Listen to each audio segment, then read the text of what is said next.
अपने पसंदीदा शो के फुल एपिसोड देखने के लिए अभी डाउनलोड करें दंगल प्ले ऐप।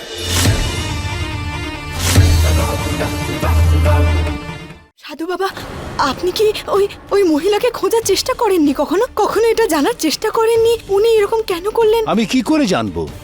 ঝড় বৃষ্টির অন্ধকারে মহিলা উধাও হয়ে গেল, আর সরগমের কাছে চেনবার চিহ্ন হিসাবে কিচ্ছু ছিল না, শুধু একটা লকেট যেটা ওর গলায় ছিল। লকেটটা আমি দেখতে পারি?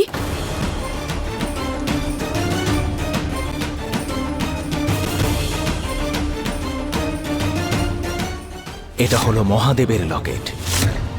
তার মানে সরগমই আমাদের আসল মেয়ে। দিদি, আমার কথাটা শোনো না দিদি। দিদি, আমার কথা বিশ্বাস করো দিদি। এবার আমি তোমাকে একটুও হতাশ করব না।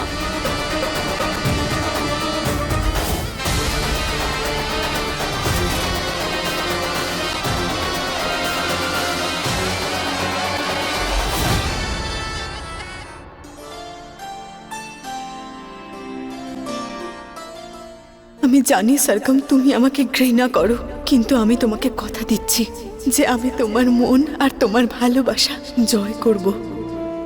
আমি আমার মেয়ের ওপর আর কোনো বিপদ আসতে দেব না।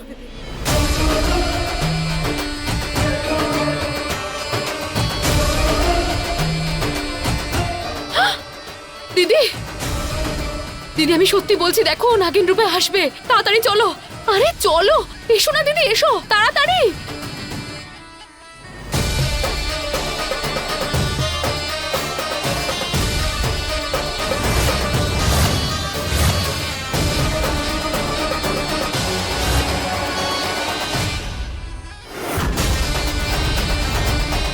কোথায় গেল?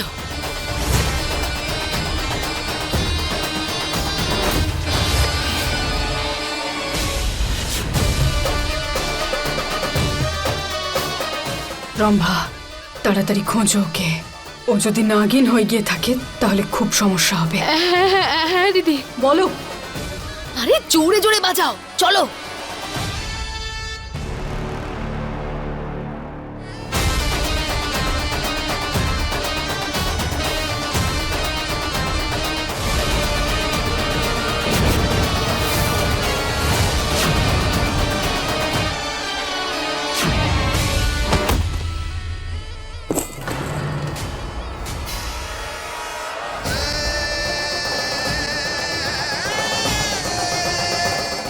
বিনের আওয়াজ? বুলবুল, বুলবুল শোনা, বুলবুল চোখ খোলো। বুলবুল কি হয়েছে তোমার? কি হয়েছে? তুমি এখানে এরকম? বুলবুল। দিদি, কাজ হয়ে গেছে। ভালো হয়েছে ওর আওয়াজ পেয়ে গিয়েছিলাম।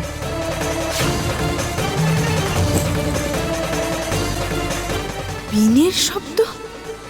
কেউ আসছে রম্ভা।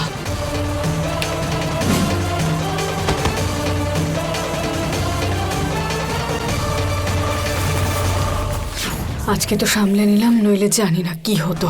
আবার সন্দেহ হতো ওর। ওঠো সোনা, কি করে তুমি এখানে এলে? তোমার কি হয়েছে সোনা? বুলবুল, কি হলো সোনা তোমার? হাত দেবে না ওর গায়ে। তোমার নয়, আমার মেয়েও। কি করেছো তুমি বুলবুলের সাথে? ও এখানে পড়ে আছে কেন? আমি কি করেছি? অজ্ঞান হয়ে আছে, তাই তো আমি ওকে দেখতে এসেছি। বাজে কথা বলো না, আমি জানি তুমি কিছু একটা করছো।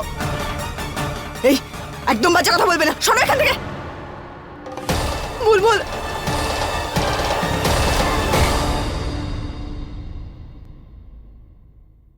পারো?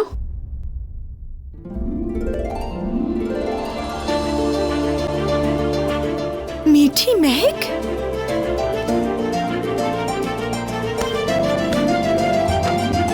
তোমরা দুজন কেমন আছো? আমরা ভালো আছি পারো। আমরা তোমার কাছেই আসছিলাম। পারো দিদি, তোমাকে দেখে তো খুব খুশি মনে হচ্ছে। শুনলাম বুলবুল চাঁদের থেকে ফিরে এসেছে, কিন্তু তোমাকে দেখে অন্যরকম লাগছে কেন? আর কি বলবো তোমাদের দুজনকে? মোহিনী, ওই মোহিনীর কুনজর আমাদের ওপর থেকে যাচ্ছেই না। বিরক্ত হয়ে গেছি আমি এসবে। কিন্তু কি হয়েছে পারো দিদি?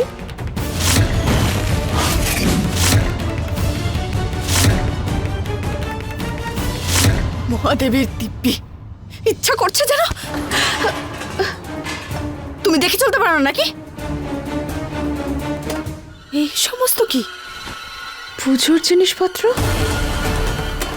রম্ভার কাছে এই পুজোর সামগ্রী কি করছে এটা আমায় জানতে হবে, কিন্তু তার আগে আমি বুলবুলের সাথে দেখা করে আসি। সরি, আসলে আমার একটু তাড়া আছে। তোমরা দুজন এখানেই থাকো।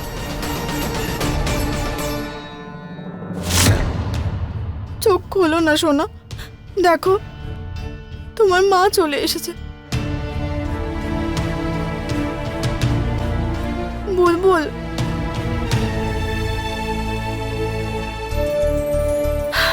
বুলবুল মা, তুমি চলে এসেছো? হ্যাঁ সোনা, ওঠো আমার সোনা। জানো, খুব ভয় পেয়ে গেছিলাম আমি। অনেক ধন্যবাদ মহাদেব, আমার মেয়ে ঠিক আছে।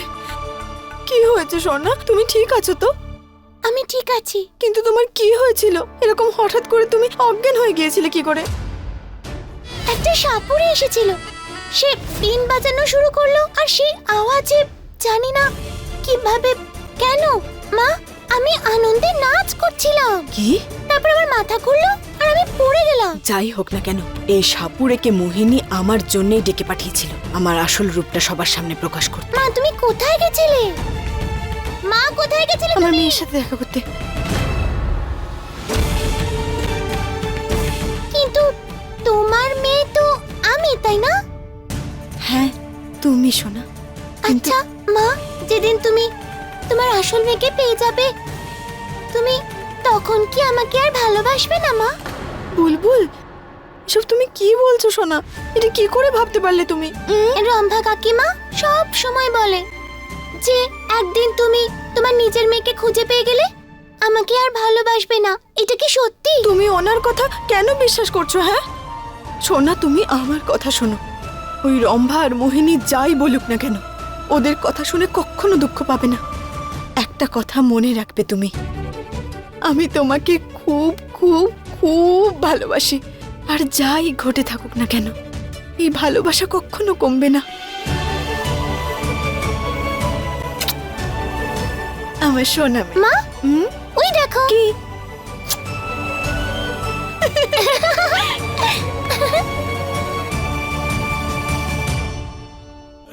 দিদি নাও, আমি সব জিনিস নিয়ে এসেছি, দেখে নাও ভালো করে। ওটা ঢাকো, ঢাকো ওটাকে রম্ভা। দিদি আমি একটা কথা বুঝতে পারছি না, তুমি এইসব জিনিসপত্র কেন আনলে? শিবের আরাধনা করব রম্ভা। হ্যাঁ, শ্রাবণ মাস চলছে। বলা হয় যে এই মাসে যে কেউ শিবশঙ্করের যদি আরাধনা করে, ওনাকে খুশি করে, ভগবান খুশি হয়ে তাকে বরদান দেন। তার মানে তুমি পবিত্র মনে দেবকে চাইবে, তাই না? দেবকে তো চাইবই, সাথে সাথে অনেক শক্তিও চাইব। আমি এতটা শক্তিশালী হয়ে উঠব রম্ভা, যে পুরো ব্রহ্মাণ্ড আমার হাতের মুঠোয় থাকবে। আর ওই নাগিন, ওই সামান্য নাগিনকে তো আমি শেষ করে ফেলব, কিচ্ছু করতে পারবে না। পারো? এই মোহিনী তো, এটা কিছুতেই হতে পারে না। মোহিনী মহাদেবের পুজো করতে পারে না। মোহিনী তো একটা ডাইনি, ও তো পুজো সামগ্রী দেখতেও পারে না, তাহলে পুজো কি করে করবে? আমাদের মোহিনীকে এই কাজ করা থেকে আটকাতে হবে। পারো? তোমরা দুজন আমার ঘরে গিয়ে অপেক্ষা করো, আমি আসছি। চলো।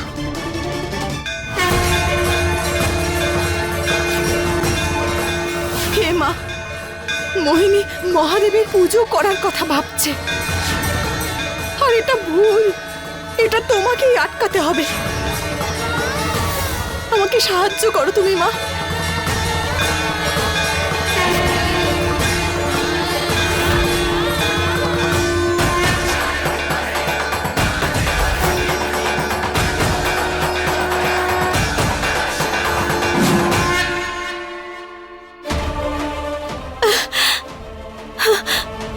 জয় মা পার্বতী, প্রণাম। আমাকে সাহায্য করো তুমি মা।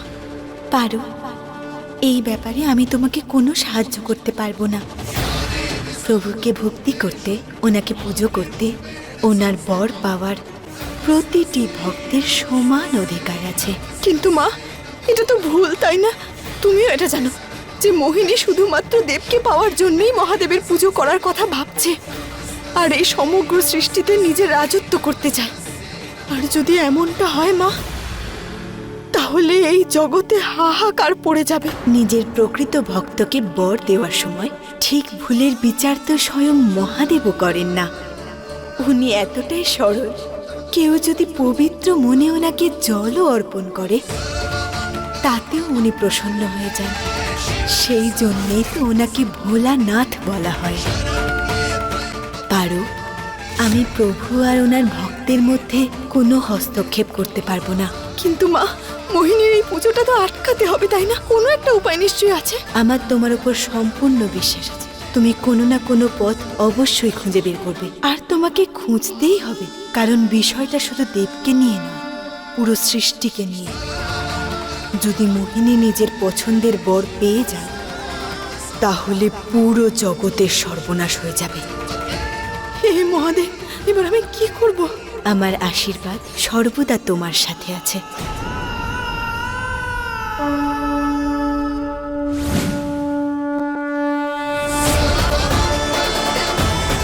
দেবের সাথে সাথে সমগ্র ব্রহ্মাণ্ডকে আমায় রক্ষা করতে হবে। জয় মহাদেব।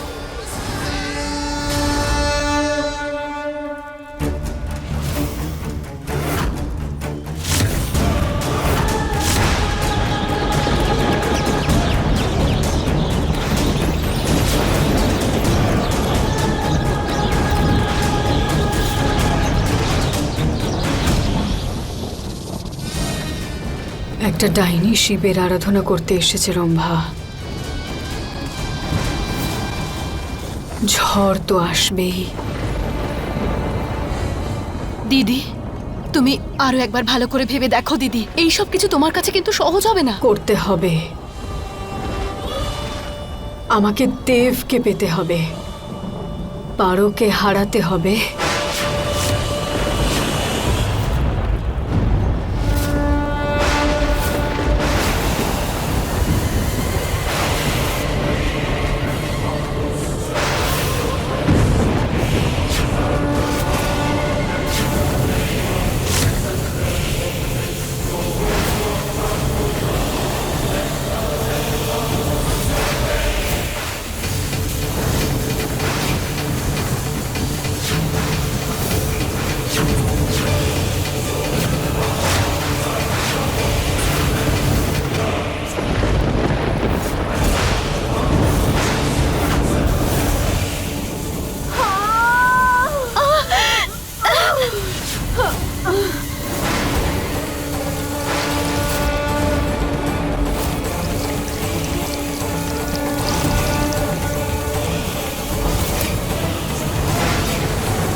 আজকে আপনি আমার প্রাণ নিয়ে নিলেও আমি 108টা শিবলিঙ্গ বানিয়ে আমার আরাধনা পূর্ণ করবই।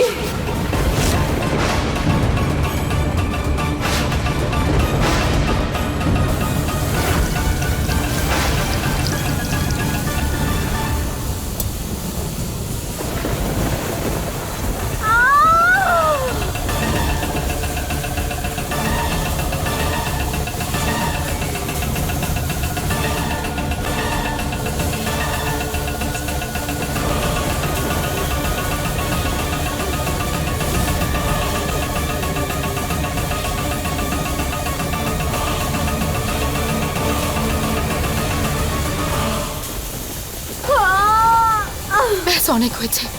আমি দিদির এই অবস্থা আর সহ্য করতে পারছি না।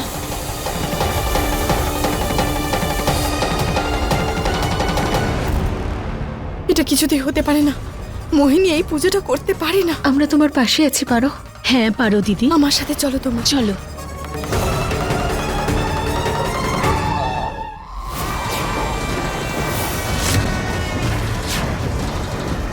আমি জানি যে ওই নাগিন আমার পুজো ভঙ্গ করতে আসবেই। দিদি, তুমি একদম চিন্তা করো না, আমি আছি তো। তুমি একা কিচ্ছু করতে পারবে না রম্ভা।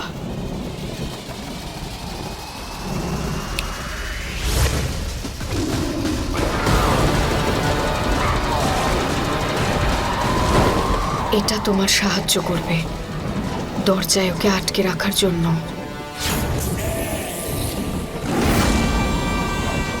তোমরা গিয়ে মোহিনীর পুজো ভঙ্গ করো। মোহিনীর মায়াবী ঘরে যাওয়ার আরো একটা রাস্তা আছে, যেটা স্টোর রুম দিয়ে যাওয়া যায়। যাও। কিন্তু পারো তুমি? আমাকে নিয়ে চিন্তা করো না, আমি এর সাথে লড়াই করে আসছি। যাও, তোমরা তাড়াতাড়ি যাও।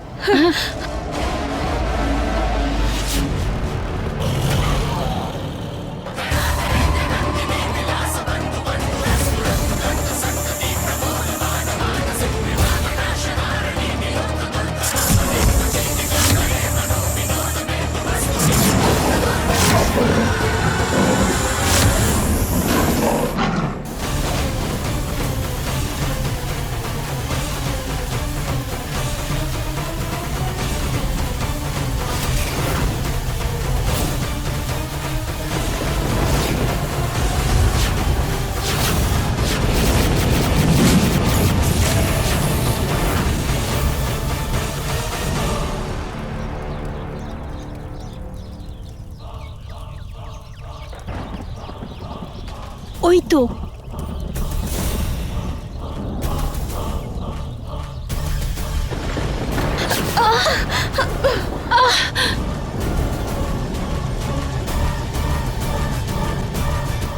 এটা তো জাদু দেওয়াল, আমরা ভিতরে কি করে যাব? আমার কাছে একটা আইডিয়া আছে। এখানেই দাঁড়াও মেঘ।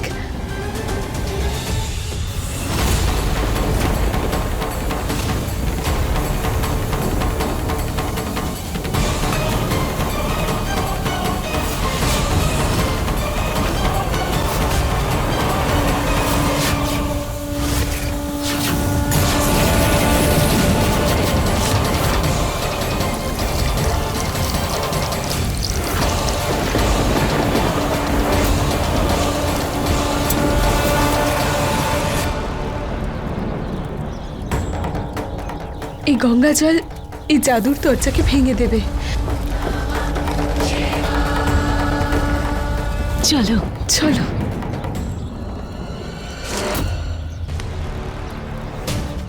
ছি, এগুলো আবার কি?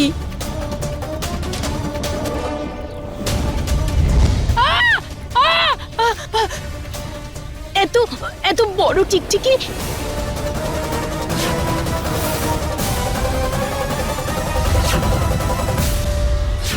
তুমি কি ভেবেছিলে তুমি দিদির পুজোটা নষ্ট করার চেষ্টা করবে আর তোমাকে কেউ আটকাবে না? যখন দিদি বর লাভ করবে তখন আমিও তো শক্তিশালী হব। কিন্তু আমি এরকম কখনো হতে দেব না। আচ্ছা, তাহলে দেখা যাক।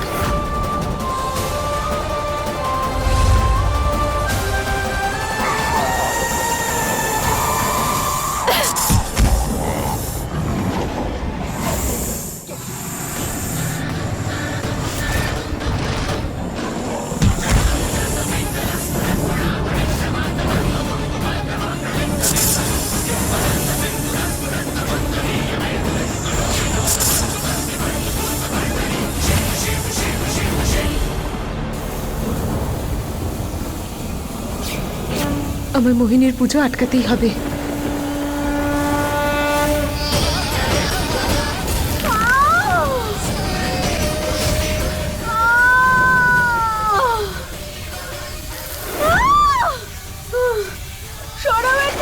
কি হলো মোহিনী, জ্বালা করছে?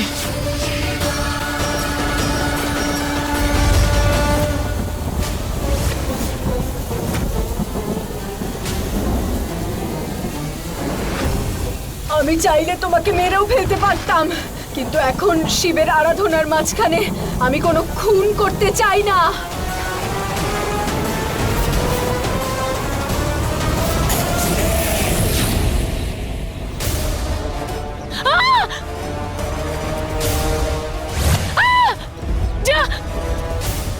না না,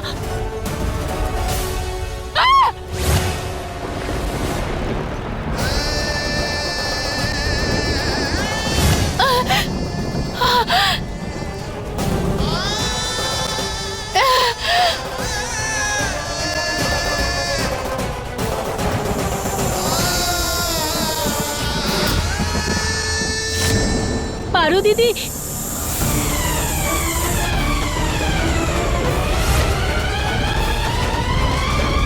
তুমি ঠিক আছো তো? হ্যাঁ, চলো তাড়াতাড়ি চলো এখান থেকে।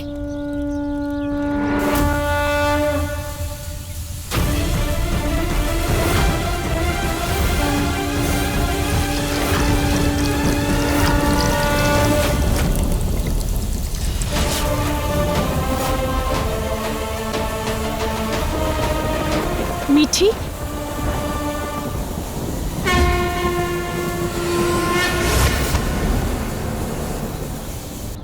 তুমি ঠিক আছো তো? মিঠি, মেহেক, তোমরা দুজন এখান থেকে চলে যাও। মোহিনীর সাথে আমি লড়াই করব। পারো, আমাদের বিপদ হলে তোমারও হতে পারে, আর এই যুদ্ধে আমরা সবাই একসাথে লড়বো। হ্যাঁ পারো দিদি, আমরা তোমাকে এভাবে একা ছেড়ে যাব না। আমি জানি তোমরা দুজন আমাকে সাহায্য করতে চাও, মহাদেবের কাছে আমার জন্য প্রার্থনা করো, কিন্তু এই মুহূর্তে আমার দিব্যি। তোমরা দুজন এখন এখান থেকে চলে যাও, আমি সব সামলিয়ে নেব, আমাকে নিয়ে চিন্তা করো না, যাও। ঠিক আছে পারো, নিজের খেয়াল রেখো। তুমি মোহিনীর সাথে লড়াই করতে পারবে, তোমার প্রতি আস্থা আছে, আর তুমি ওকে হারাতেও পারবে। তুমি ধন্যবাদ সাবধানে তোমাদের। থেকো।